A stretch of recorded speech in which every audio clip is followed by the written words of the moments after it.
हाय, snacks मेन्यूमध्ये तुमचं स्वागत आहे। आज आपण बघूया बैटांचं कालवण। ही मी ताजी बैठ घेतलेली आहेत, स्वच्छ करून घेतलेली आहेत।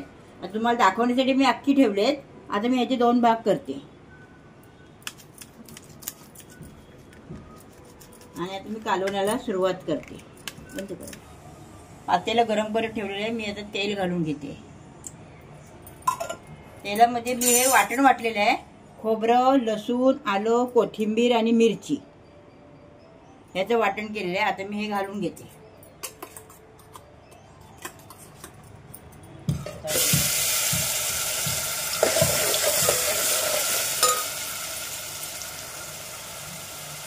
मी याच्यात 2-3 मिरच्या घेतलेल्या आहेत, थोडीशी कोथिंबीर आणि एक तुकडा छोटासा तुकडा खोबऱ्याचा घेतलेला आहे, ओलं खोबरं। तर ओल्या मच्छीला ओलं खोबरं चांगलं वाटतं। आणि 10-12 पाकळ्या लसणाच्या घेतल्यात, कारण बोईट मच्छी आहे ना, ती जरा वैस असते, त्याला वास येतो, म्हणून जास्त लसूण घालायचा। आता आपण हळद घालून घेऊया। अर्धा चमचा हळद घेतली आणि 1 चमचा मी मसाला घेतलाय, घरगुती मसाला घेतलाय। बस, आपल्याला दुसरे आता कोणतेच मसाले घालायचे नाहीत। छान मसाला परतून घेऊया आपण। खोबरं, मसाले,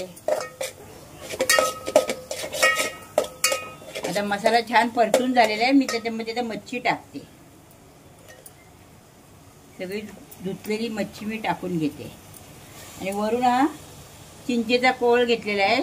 आपल्याला जितकं आंबट पाहिजे तितका कोळ घ्यायचा।